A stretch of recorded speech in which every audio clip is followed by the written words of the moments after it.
On this second Sunday after Easter, I greet you all in the name of our risen Lord Jesus Christ. আজ পুনরুত্থানের পরে এই দ্বিতীয় রবিবারে আমি প্রভু যীশু খ্রিস্টের নামে সকলকে শুভেচ্ছা জানাই। আসুন আমরা ছোট করে উপাসনা করব এই সময়। আর উপাসনায় আমরা একটি বাংলা গানের এক কলি করব এবং সেই গানটি আবার ইংরেজিতেও করব। আসুন আমরা করি কি মহানন্দ উপস্থিত, কি জয় যিশুর উত্থানে। কি মহানন্দ উপস্থিত, কি জয় যিশুর উত্থানে। পাপ অন্ধকার হয় অন্তর্হিত, কাল নিশি অবসানে। হালেলুয়া বলো জয়, যিশু হইলেন মৃত্যুঞ্জয়। পাপীর জন্য ত্রাণোদয়, ধন্য ধন্য ধন্য। The great physician now is near, the sympathizing Jesus. He speaks the drooping heart to cheer. Oh, hear the voice of Jesus. Sweetest note in seraph song, sweetest name on mortal tongue, sweetest carol ever sung, Jesus, blessed Jesus. আসুন আমরা প্রার্থনা করি। Let's pray. পবিত্র পবিত্র পবিত্র করুণাময় স্বর্গের পিতা ঈশ্বর প্রভু, তোমার বাক্যের দ্বারা তুমি আমাদেরকে অনুপ্রাণিত করো, তোমার আত্মার শক্তিতে আমাদেরকে পূর্ণ করো, আমাদের নতুন ভাবে তোমার সাহসে পূর্ণ করো, আমাদেরকে আশীর্বাদ করো। এই উপাসনার মধ্যে দিয়ে তোমার গৌরব প্রকাশিত হোক। তুমি আমাদের জীবনকে নতুন করে শক্তিমন্ত করো। এই প্রার্থনা আমাদের ত্রাণকর্তা প্রভু যীশু খ্রিস্টের নামে চাই, আমেন। আজকে যে পাঠ আমাদের জন্য রয়েছে নিরূপিত, সেটি হলো যোহন লিখিত সুসমাচারের 21 অধ্যায় 1 থেকে 14 পদ। আর এর এতটা অংশ পড়ার থেকে আমি বলবো সংক্ষেপে যে প্রভু যীশু সেই তিবেরিয়া সমুদ্রের উপর দিয়ে শিষ্যদের কাছে নিজেকে আবার তৃতীয়বার প্রকাশ করলেন। আর এই যে তৃতীয়বার প্রকাশ করলেন তিনি, আর এই তৃতীয়বার প্রকাশ করার কারণটা নিয়ে আমরা আজকে আলোচনা করব, বাইবেল স্টাডি করব।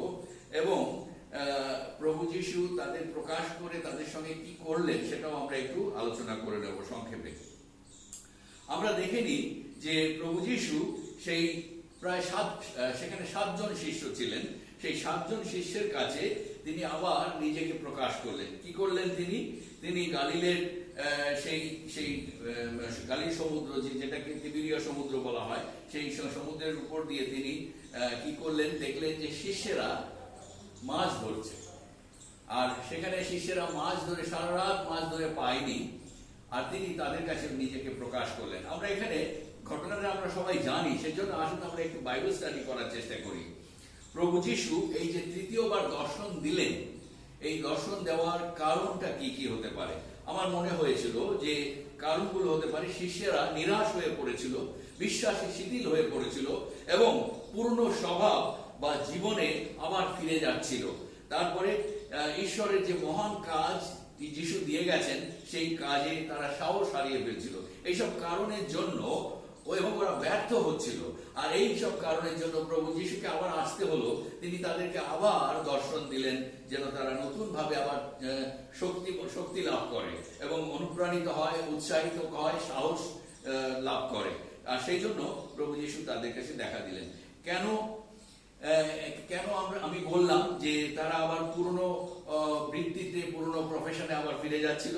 আমরা এখানে দেখি যিশু যখন শিষ্যদেরকে ডেকেছিলেন এবং তাদেরকে কাজ দিয়েছিলেন, তিনি তাদের মাছ ধরা থেকে তাদেরকে ডেকে নিয়ে তাদেরকে একটা বিশেষ কাজ দিলেন। আর তখন তিনি তাদেরকে কি বলেছিলেন? যে আমি তোমাদেরকে কি করছি? মনুষ্যধারী করব। তারা মাছ ধরছিল, এখন মাছ ধরার বদলে এই শিষ্যরা কি করবে? মনুষ্য ধরবে, মানুষ ধরবে। মানে কি? মানুষের জীবনে তারা পরিবর্তন আনবে, মানুষের জীবনে তারা আমূল সেই ঈশ্বরের রাজ্য তারা নিয়ে আসবে, মানুষদেরকে ঈশ্বরের রাজ্যে নিয়ে আসবে ধরে ধরে। আর সেই ধরার কাজেই তাদেরকে তিনি লাগালেন। আর সেই কাজটা তাদেরকে দিয়ে তাদের জীবনে আমূল পরিবর্তন এনে দিলেন। তারা দেখা গেল যে জাল ফেলে, জাল টাল ফেলে তারা সবাই কি করলো, সেই যিশুর কাজে তার সঙ্গে সমবেত হলো। আর এই ব্যাপারটা আমরা দেখি, যিশু যখন পুনরুত্থিত হলেন, যিশু যখন তাদের মাঝে নেই, যিশু আর তাদের সঙ্গে নেই, তখন তারা কিন্তু ভুলে যেতে লাগলো। তারা কিন্তু দেখুন আবার পুরনো বৃত্তিতে, পুরনো কাজে, পুরনো জীবনে ফিরে যেতে লাগলো। পিতর, যিনি শিষ্যদের মধ্যে সবচেয়ে প্রধান, তিনি কি করলেন, তিনি নিজে প্রথমে বললেন চলো আমি মাছ ধরবো। আর যেই পিতর বললেন আমি মাছ ধরতে যাচ্ছি, অন্যান্য শিষ্যরাও তার সঙ্গে সঙ্গে মাছ ধরতে চলে গেল। এটা হচ্ছে তাদের পুরনো প্রফেশনে ফিরে যাওয়া। আর সেই পুরনো প্রফেশনে ফিরে গিয়ে সেখানে গিয়ে পুরনো স্বভাব চলে আসে, যেটা হয় পুরনো বৃত্তিতে চলে গেলে পরে পুরনো স্বভাব ফিরে আসে। আর সেই জন্য আমরা দেখতে পাই পুরনো স্বভাবগুলো তাদের ফিরে এলো, তাদের কথাবার্তা সুন্দর পরিবর্তিত হয়ে গেছিল যিশুর সঙ্গে থেকে থেকে, বা তাদের কাজকর্ম, তাদের আচার আচরণ, তাদের পোশাক আশাক সব পরিবর্তন হয়ে গেছিল। কিন্তু তারা যখন আবার পুরনো প্রফেশনে ফিরে গেল যিশুর অনুপস্থিতিতে, তারা কি করলো, আবার পুরনো কিছু স্বভাব আবার নিজেরা আবার ফিরিয়ে আনলো তাদের মধ্যে। যেমন কি হলো, পিতর, সেই সবচেয়ে ভালো শিষ্য, যে বড় শিষ্য, যার বিশ্বাস রয়েছে, সে তো মাছ ধরতে গেলই, কিন্তু তার সঙ্গে কি পুরনো স্বভাব, সে কি করলো, দেখা গেল যিশু যখন এখানে এলেন, যখন জানতে পারলেন এটা যিশু, পিতরকে সাবধান করে দিলেন এটা আমাদের প্রভু। তখন পিতর নৌকা থেকে লাফ দিয়ে পড়লেন জলে। কেন? তিনি উলঙ্গ ছিলেন, মানে কাপড় চোপড় তার গায়ে ছিল না। এইসব পুরনো স্বভাব তার এসে গেছে, বা শিষ্যদের মধ্যে এসে গেছে, তাদের কথাবার্তার মধ্যে হয়তো পরিবর্তন এসেছে। সেই জন্য যিশুর আরেকবার তাদের মাঝে আসার প্রয়োজন হয়ে পড়েছিল। তাদের স্বভাব, তাদের জীবন, তাদের সমস্ত দিক নির্দেশ কিছুটা তারা তাদের মধ্যে পাল্টে যাচ্ছিল। সেই জন্য প্রভু যিশু তাদেরকে সংশোধন করার জন্য আবার এলেন। আর আমরা দেখতে পাই পিতর তারপরে খানিকটা সংশোধন হয়েছে। শুধু নয়, পিতর অদ্ভুত ভাবে, আমূল ভাবে পরিবর্তিত হয়ে ঈশ্বরের রাজ্যের জন্য কাজ করতে লাগলেন। আর বিশ্বাসে শিথিলতা এসে গেছিল, এটাও আমরা দেখতে পাই। যিশুকে আসতে হলো কারণ তাদের মধ্যে বিশ্বাসের শিথিলতা এসে গেছিল। আমরা দেখি তারা তো মাছ ধরতে গেল, ঠিক আছে, মাছ ধরা কাজটা খুব একটা অন্যায় নয়, যিশু তাদেরকে বারণ করেননি, কিন্তু তাদের একটা বিশেষ দায়িত্ব দিয়েছিলেন যেন তারা মানুষ ধরে, কিন্তু তারা সেসব ফেলে এখন মাছ ধরছে। এইবারে মাছ ধরার কাজটা ভালো কাজ, ঠিক আছে, তাদের খাবার দাবারের ব্যবস্থা করতে হবে বলে তারা মাছ ধরতে গেছে, বা তাদের কোনো কাজ নেই বলে তারা হতাশ হয়ে মাছ ধরতে গেছে। কিন্তু মাছ ধরেছে কি তারা কি মাছ ধরতে পেরেছে? এইবারে প্রশ্ন হলো, তারা কি করেছে, সারা রাত ধরে জাল ফেলেছে, শুধু জাল ফেলেছে, তারা মাছ ধরতে পারেনি। তার অর্থাৎ তাদের মধ্যে কিন্তু সেই বিশ্বাসের শীতলতা, মানে বিশ্বাস নেই, আর তাদের বিশ্বাসে কাজ হচ্ছে না, বা তাদের বিশ্বাসের শীতলতা এসে গেছে তাদের মধ্যে। সেই যে আগের মতো যে প্রভু যিশুর সঙ্গে কাজ করার যে একটা জোশ ছিল, বা যে শক্তি ছিল, যে তীক্ষ্ণতা ছিল, যে পারদর্শিতা ছিল এবং দূরদর্শিতা ছিল, সেই সবগুলো তারা কিন্তু হারিয়ে ফেলছিল। দেখুন, সারা রাত ধরে মাছ জাল ফেলেও তারা মাছ পায়নি। কিন্তু পরবর্তীকালে কি হলো, যখন যিশু এলেন তাদের মাঝে, যিশু যখন দেখলেন যে তারা মাছ ধরেনি ভোরবেলা, তখন তাদেরকে কি বললেন, যে তোমরা মাছ পাওনি, ঠিক আছে, তোমরা কাজ করো, জাল ফেলো। তোরা বললেন কোথায় ফেলবো? ডান দিকে ফেলো। যিশু বললেন ডান দিকে ফেলো। আর তারা জাল ফেললো। তারপরে দেখতে পাই এত পরিমাণে জালের মধ্যে মাছ ধরা পড়লো, 153টা মাছ, লেখা আছে 153টা মাছ, মানে জাল ছিঁড়ে যাওয়ার উপক্রম। আর সেই অবস্থায় আমরা দেখি বাইবেল বলছে যে জাল ছিঁড়ে যায়নি, কারণ যিশু সেখানে উপস্থিত।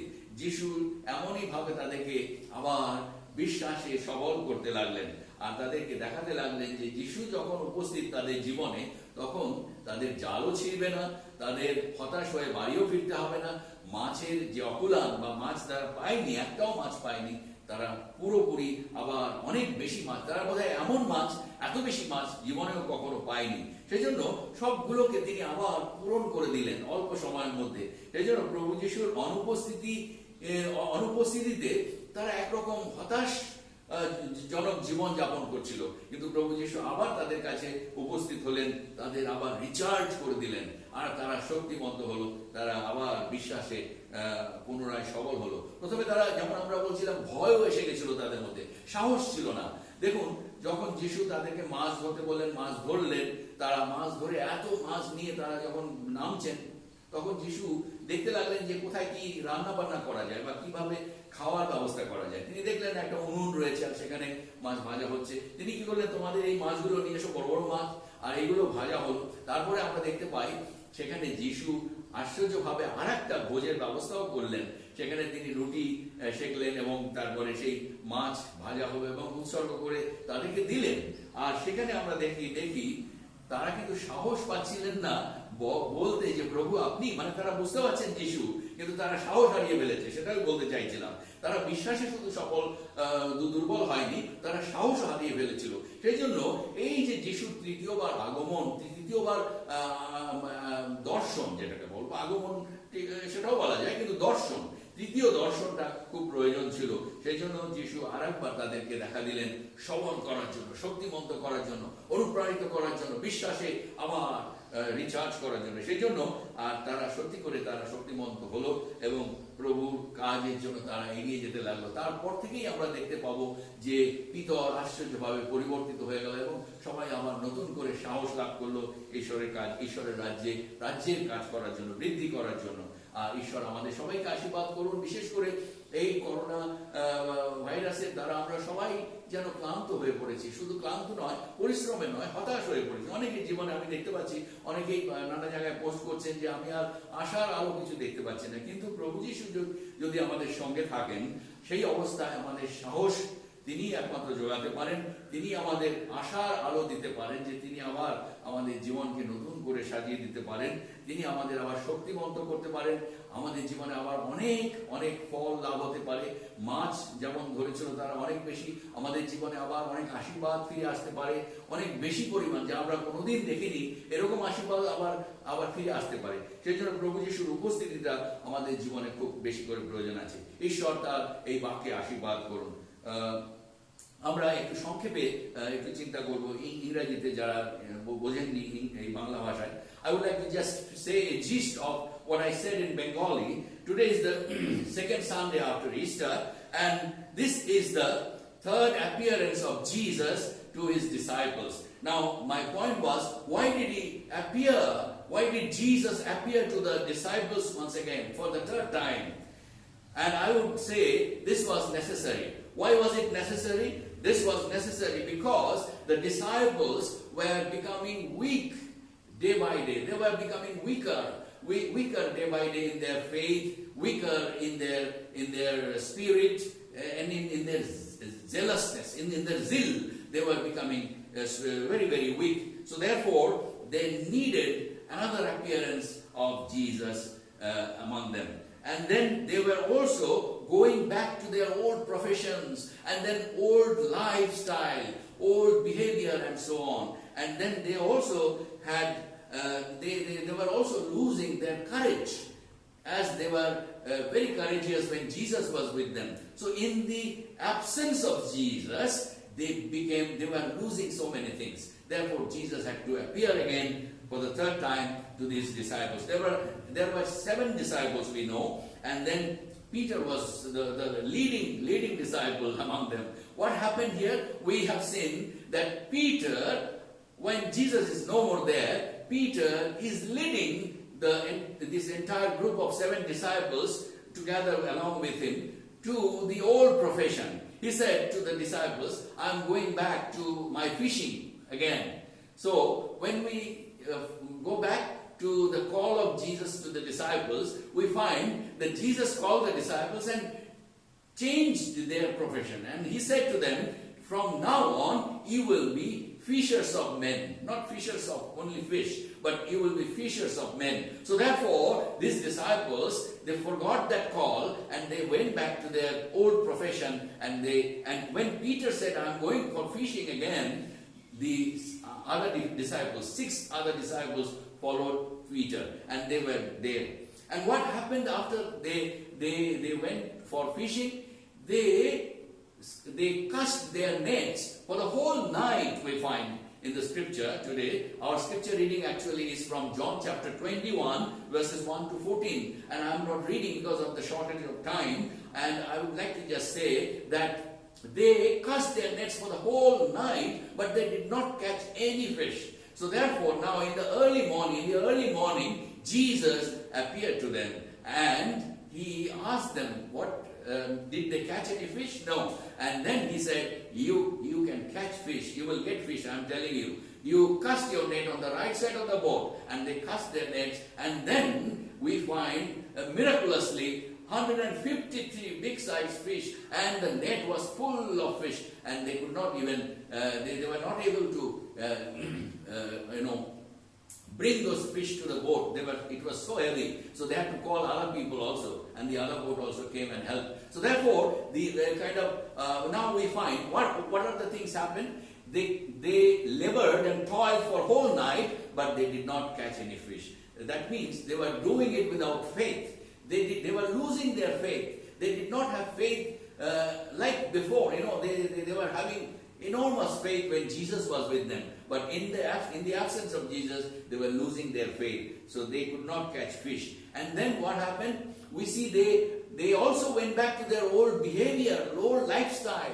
You see, when we go back to our old life, we find that many of those old behavior and lifestyles come back again to our lives. See, Peter, when he was fishing, he was not with clothes.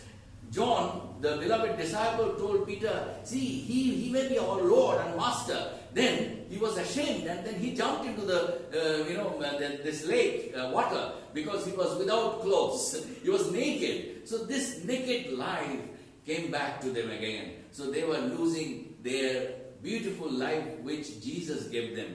The beautiful life with so many changes in life, so many kind of transformations which they had. They were going back again to their old life. So therefore we find that Jesus needed to come back again, to appear again to them, to strengthen them in their faith, to challenge them newly, and to give them the courage and then the faith, renewal of faith. So therefore they were also losing their courage. We see at the end, you see, when they recognized Jesus, they were not able to even ask him, you are our Lord. They were afraid, trembling, because Jesus took them after the fish, all these fishes were collected in the boat. Jesus wanted to give them the fish and the bread, something like a Last Supper. Before, he had the Last Supper, and then now he's going to give another Holy Eucharist, probably, Thanksgiving with food. So therefore he again broke and then gave to them. So and then they realized that this is the Lord. And therefore, at that time, they were afraid to even ask him, are you the Lord Jesus? So therefore, we find they were lacking so many things when Jesus is not there with them. So therefore, friends, today our scripture tells us that in the absence of Jesus, these disciples who were with Jesus for 3.5 years, they were losing their faith, their strength, their lifestyle, their everything, all the good things that they had. They were just losing. Now when Jesus appeared again, third time, they were recharged. They were strengthened. They were empowered by the Holy Spirit. And they again started their new life with Jesus once more. So therefore, this appearance was very, very essential for the disciples to begin their work which Jesus gave them, but they forgot. So they had to recharge themselves. Now Jesus appeared and recharged them. So therefore, let us believe and hopefully expect that Jesus can do this kind of miracles, and he can change our lifestyle and life situation, particularly in this COVID-19 situation. When we see that the whole world is in darkness, in hopelessness, in frustration, we find that when we follow Jesus, he can strengthen us, he can change our life, he can transform our lives, and he can present us with a beautiful, hopeful life. And you see the fish, how many fishes were there? It is a kind of beneficial for the disciples afterwards. But then Jesus can also give us benefits. When we are losing our hope and faith during this time, that we are losing in so many ways, financial loss and many other things, the whole countries and even the whole world is losing. But if Jesus is with us, he can give us the benefits more than we lost through these kinds of crises. So therefore, Jesus can change our lifestyle, change our situations. Jesus can again strengthen us and renew our faith. May God bless each and every one of us through this message. Let's pray and end this prayer service. Lord, our Heavenly Father, we thank you, we praise you, we honor you, we glorify your holy name. And we thank you for the resurrection of our Lord Jesus Christ, your only Son. We thank you for giving him as a gift to us, to the whole world, who challenged us, who renewed our faith, who transformed our lives. Lord, we thank you for giving his third appearance to the disciples, which strengthened their faith again and brought back all of them to the real profession, real call which Jesus gave them. Now we pray, Lord, at this time of COVID-19, Lord, we pray that when people are frustrated, people are suffering, we pray that you can only change the whole world. You can transform the situation. You can give us peace. You can strengthen us. You can give us the hope of benefits, hope of, oh Lord, blessings which are to come in the future. Bless us, Lord. We surrender ourselves. Give us your strength during this time. We pray in Jesus' most precious name. Amen. Shall we say the Lord's Prayer together? আসুন আমরা একসঙ্গে প্রভু প্রার্থনা বলি। হে আমাদের স্বর্গস্থ পিতা, তোমার নাম পবিত্র বলিয়া মান্য হোক, তোমার রাজ্য আসুক, তোমার ইচ্ছা স্বর্গে যেমন তেমনি পৃথিবীতে সিদ্ধ হোক। আমাদের দৈনিক আহার আমাদের দাও, আমাদের সকল অপরাধ ক্ষমা করো, আমরাও যেমন আমাদের অপরাধীদের ক্ষমা করি। আর আমাদের পরীক্ষাতে আনিও না, কিন্তু আমাদের রক্ষা করো, কারণ রাজ্য পরাক্রম মহিমা যুগে যুগে তোমারই হোক। আমেন। এখন আমাদের প্রভু যীশু খ্রিস্টের অনুগ্রহ, পিতা ঈশ্বরের প্রেম, পবিত্র আত্মার সহভাগিতা, শান্তি, সান্ত্বনা, সাহচর্য, সুস্থতা, শক্তি, বিশ্বাসে বৃদ্ধি এবং এই কোভিড-19 থেকে চিরমুক্তি আমাদের সকলের সঙ্গে, সারা পৃথিবীর মানুষের সঙ্গে এখন থেকে নিত্যকাল বিরাজ করুক। আমেন।